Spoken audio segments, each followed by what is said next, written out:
வணக்கம், நான் உங்கள் டாக்டர் சாரானந்தராம் பேசுகிறேன். தொடர்ந்து நம்ம யூடியூப்பில் மிக வித்தியாசமான விஷயங்கள் எல்லாமே பகிர்ந்து கொண்டுட்டு இருக்கோம். இந்த வீடியோவில் என்ன பகிர்ந்து கொள்ள போகிறேன் அப்படின்னு தான் பார்க்குறீங்களா? எனக்கு பின்னாடி இருக்கக்கூடிய சிலைகளோட ரகசியங்களை தான் உங்களுக்காக பகிர்ந்து கொள்ள போகிறேன். இந்த சிலைகளோட ரகசியம் என்ன அப்படின்னு நீங்கள் தெரிஞ்சுக்கிறதுக்காக முதல்ல ஒவ்வொரு சிலையாக பாருங்கள். இந்த சிலைகளோட விஷயங்கள் நீங்கள் தெரிஞ்சுக்க முடியும். இவங்க எல்லாருமே சீன தேசத்தில் வாழ்ந்த துறவிகள்னு சொல்லலாம். நம்ம ஊர் படி சொன்னோம்னா சித்தர்கள்னு சொல்லலாம். இங்கே வந்து பாருங்கள், வரிசை எனக்கு பின்னாடி இருக்கிறது எல்லாமே பார்த்தீங்கன்னா தெரியும். இந்த ஊரில் சீனா நாட்டில் வாழ்ந்த சித்தர்கள், அந்த சித்தர்களோட தெய்வ வடிவங்கள் தான் இது எல்லாமே. இந்த தெய்வ வடிவங்களில் இங்கே இருக்கக்கூடிய தெய்வ வடிவங்கள்னு பார்த்தீங்கன்னா 25க்கும் மேற்பட்ட நபர்களோட உருவங்கள் அவங்க எந்த மாதிரி தியானத்தில் இருந்தாங்க அப்படிங்கிறதான். நிறைய பேர் வந்து தாமரை மேலே இருக்கிற மாதிரியும், நிறைய பேர் வந்து சில முத்திரைகளை வைத்திருக்கிற மாதிரியும், சில பேர் வந்து எந்த தியானத்தில் உட்கார்ந்துருக்காங்களோ அந்த தியானத்தின் வடிவத்தில் இருக்கிற மாதிரியும் தான் இதை பதிவு வச்சுருக்காங்க. ஓகேங்களா? ஸோ இதில் எதை சொல்ல வரேன்னா, இங்கே இருந்து கடைசி வரைக்கும் ஒரு 25 விதமான சித்தர்களோட சிலை உருவங்களை ஒரே பாறையால் உருவாக்கியிருக்காங்க. இது இங்கே ரைட் சைடில் பாருங்கள். ரைட் சைடில் திரும்பினீங்கன்னா மிக பிரம்மாண்டமான ஒரு சீனர்களோட கோயில் ஒரு மலை மீது கட்டியிருக்காங்க. இந்த கோயிலில் இந்த சிலைகள் எல்லாமே கொண்டு போய் வைக்க போகிறாங்க.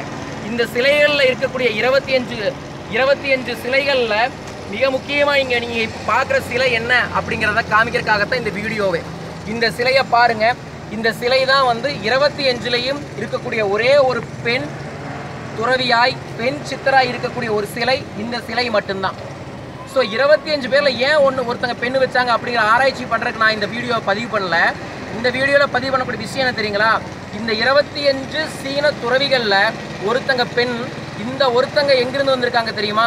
நம்ம நாட்டோட பெண் அப்படிங்கிறதான் இவங்களோட ஸ்பெஷல். ஆம் நண்பர்களே, கோவலனுக்கும் மாதவிக்கும் பிறந்தவங்க தான் இந்த பெண். இவங்களைத்தான் நம்ம வந்து மணிமேகலை அப்படின்னு சொல்கிறோம். மணிமேகலை காப்பியமை நீங்கள் படிச்சிருப்பீங்களான்னு தெரியாது. தமிழ் படித்தவங்க எல்லாத்துக்கும் மணிமேகலையோட எல்லா ரகசியங்களையுமே தெரியும். மணிமேகலை என்பவள் செல்வத்தை கொட்டி கொடுப்பவள் என்பது சீனர்களால் நம்பப்படுகிறது. தமிழ்நாட்டில் இருந்து சீனாவுக்கு போய் புத்தர்கிட்ட நேரடியாக தீட்சை வாங்கிய ஒரே பெண் யாருன்னா இவங்க தான், மணிமேகலை. இவங்க வந்து இவங்க கோயிங் அப்படின்னு சொல்கிறாங்க. நம்ம தமிழர்கள் இவங்களை வந்து கோணி அப்படின்னு சொல்கிறாங்க. ஸோ எதற்காக இங்கே சொல்லனா, பெண் என்பவர்கள் எந்த லெவலில் இருந்தாலும் சரி தன்னை எந்த அளவுக்கு வேணாலும் மேம்படுத்திக்க முடியும் அப்படிங்கிறதான்.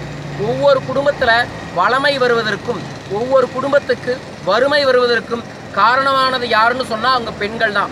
ஒரு பெண்ணால் ஆக்கவும் முடியும், ஒரு பெண்ணால் அழிக்கவும் முடியும். நம்மளை ஆக்க வச்ச ஒரு பெண் தான் இவங்க.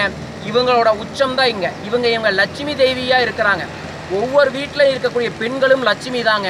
நீங்கள் நினச்சிங்கன்னா போதும், உங்கள் வீட்டில் எவ்வளவு பணத்தை வேணாலும் உருவாக்க முடியும், எவ்வளவு சகல ஐஸ்வர்யங்களையும் உங்கள் வீட்டில் கொண்டு வர முடியும் அப்படிங்கிறதா ஒரு பெண்ணோட ரகசியமே. ஸோ சீனர்கள் நம்ம தாயை பெண்ணாக வச்சு கும்பிட்றாங்க. நம்ம வீட்டில் இருக்கக்கூடிய பெண்களை கரம் கூப்பி கும்பிடாட்டியும் பரவாயில்ல, அவர்களுக்கான சரியான மதிப்பை கொடுங்க. பாரதியாரிலிருந்து எல்லாருமே என்ன சொல்லியிருக்காங்க? பெண் தான் கடவுளே. நம்ம வந்து பாரத நாடுன்னு சொல்கிறதுலையும் நம்மளோட பாரத தாயைத்தான் கும்பிட்றமே தவிர பாரத தந்தையை கும்பிட்றது இல்லை.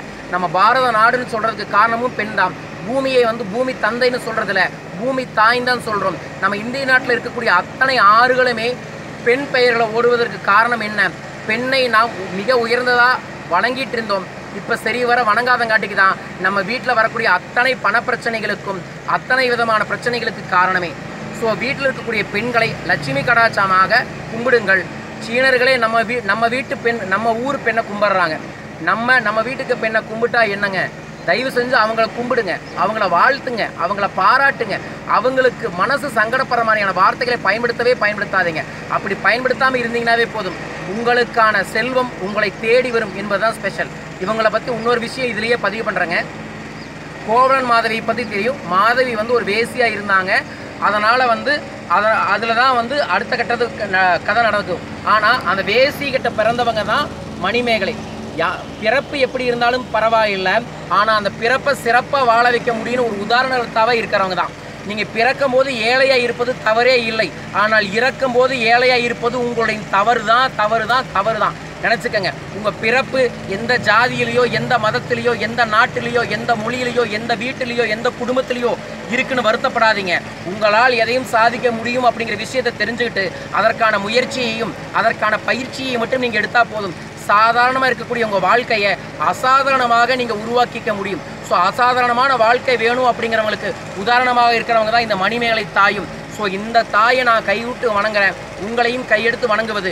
உங்கள் வீட்டில் இருக்கக்கூடிய பெண்ணை மதியுங்கள். உங்கள் வாழ்க்கை அனைத்து சகல ஐஸ்வரியங்களும் நிறையும் என்பதையும் இதில் பதிவு பண்ணிக்கிறேன். வாழ்க வெல்க. நன்றிகள் கோடி. நன்றிகள் கோடியுடன் கோணித்தாயின் முழு உருவத்தை உங்கள்கிட்ட காமிக்கிறோம். ஸோ இந்த முழு உருவத்தில் இருக்கக்கூடிய முத்திரையையும் கவனியுங்கள். பெண்கள் இந்த முத்திரையை வைத்து வழிபாடு செய்வதன் மூலமாக மன அமைதி கிடைக்கும் என்பதையும் உங்களுக்காக அன்பார்ந்து சொல்லிக் கொள்கின்றேன். வாழ்க வளர்க. உங்களுக்கு செல்வங்கள் குவியட்டும். நன்றிகள் கோடி.